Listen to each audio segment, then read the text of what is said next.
The fact of the matter is that I died. I remember feeling my heart slow down until it stopped. At that moment, my eyes closed. Not more than what seemed a second later, I could see again. It was as if I had stepped through my eyelids. I sat up and was in awe at how clear everything appeared. I had worn glasses or contacts my entire life, so I was amazed at the sharpness of the room around me and the vividness of the colors. I could perceive an energy surrounding everything. The books, desk, furniture of the room all seemed to have a slight glow that radiated from them. No sooner had I noticed this than I realized I could see 360 degrees around me. I didn't need to turn my head, I just looked and I saw. There behind me lay my body, and at that moment I realized I had died. At the moment of realization, I saw a light come from the doorway. As I stared into it, the room seemed to be blown away and I was in another realm. At first, all I perceived was a vast area that I knew somehow extended into infinity. The area was lighted, but the source of the illumination I couldn't see.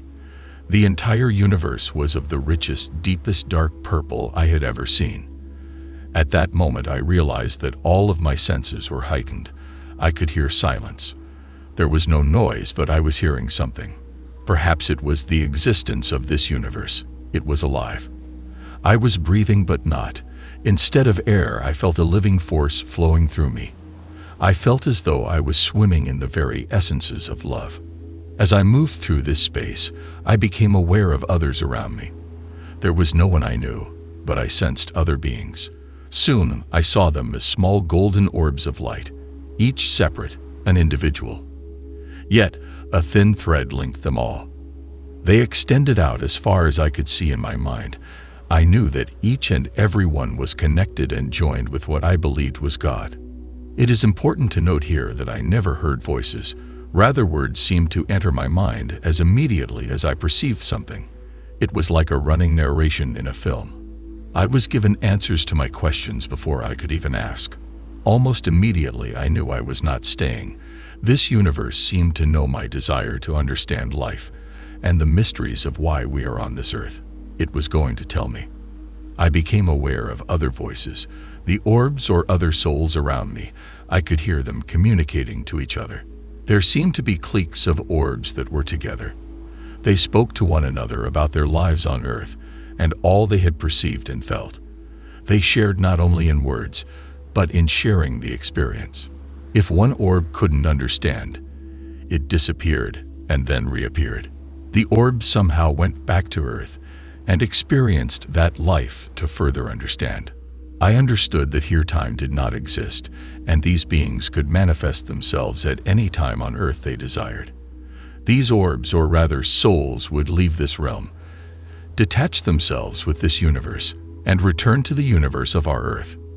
There they would live and die, then return and share the experience with all the other souls. A soul that could not understand the experience could go and live that life also to experience that life. I learned we have many lives, past, present, and future. These souls, our souls, cannot experience certain things like pain, sorrow, hatred, and anger. Though these are negative things, it was important for them to understand and experience them. Perhaps to understand the motivations of human beings, or, and I believe this in my heart, to eventually evolve into a being like God, all-knowing and understanding. At this time, things appeared to me, answers to other questions. I could see concepts as if they were entities. I could understand for the first time in my life, E=mc². I learned that our universe is one of many. It is like a petri dish, designed with its own rules to raise a specific being. In this case, to raise beings like humans. Each universe had its own specific laws of physics. I now realize that the amount of information a soul must learn is vast, more so than we can possibly imagine here. The next concept or rule I learned is that God can never be proven by scientific means. To do so would corrupt the environment. It would destroy faith. When we have faith, we seek, we learn. If God were to appear before us like a huge being at the United Nations, the entire world would believe, but also live in fear. To successfully experience the human existence, one must be physically out of touch with God. We have to learn and seek on our own. We need to search out the meaning of our own existence and experience here on earth. Faith is the engine of discovery. Without faith, we are just like ants. I learned why bad things happen to good people. If nothing bad ever happened to us, we would all basically be the same. It is like metal in a forge. You have to heat it and strike it repeatedly to make a useful tool from it. We start this life with a blank piece of paper. With every incident we experience, a part of the blueprint is recorded until a complete plan for an individual is created. This blueprint dictates the end of our lives. To live happily in this realm is to become aware of the blueprint and change it. Lastly, time is only a concept measured here. In the other realm, it doesn't exist. While we may experience pain and sorrow on earth, it is only a second in the grand scheme of things. We have an eternity to live, and in reality, souls never really die. Our life is just a thought providing circumstances for this existence. As the soul progresses, this trauma is forgotten and put in its proper perspective as part of the learning process. One question I always personally had and that was answered is, are ghosts real? The answer I was given was, yes, in the human body there are two forms of spiritual being. One is the soul, which is the spiritual being that has a symbiotic relationship with the physical body. The second is the being created by the biology of the human body. This being is intelligent and is basically the personality of the individual. Its purpose is to provide for the human needs of food, hunger, survival, and procreation. This concept is very similar to Freud's id, ego, and superego, the division of mind and personality.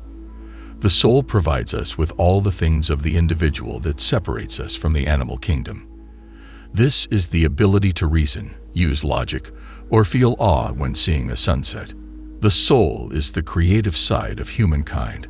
The second being is more our animal side and drives us to accomplish or pursue things to satisfy our needs and wants. When we die, the soul separates and proceeds to the other side. Forgive me for simplifying everything. The entity of the body dies, taking with it the strong emotions, baggage, and drives of human beings. This is a natural part of the dying process. However, sometimes under violent or sudden death, this other being, for lack of a better word, doesn't have a chance to die. Instead, it remains behind as the drive, emotions, and motivation of our spirit. This body being, without the guidance of the soul, is basically just a shell. It wanders about with no goals or purpose. It often repeats acts that it has done before because memories are the only guidance that it has. In time, this being's energy dissipates and nothing is left. That process can take a long time. Hence, we have a ghost that haunts a house or person. A ghost has the center of its existence when it was with its human body and soul. Here on earth, it remains until it eventually vanishes. The ghost can be communicated with and guided, yet has no real will of its own, but only that of habit.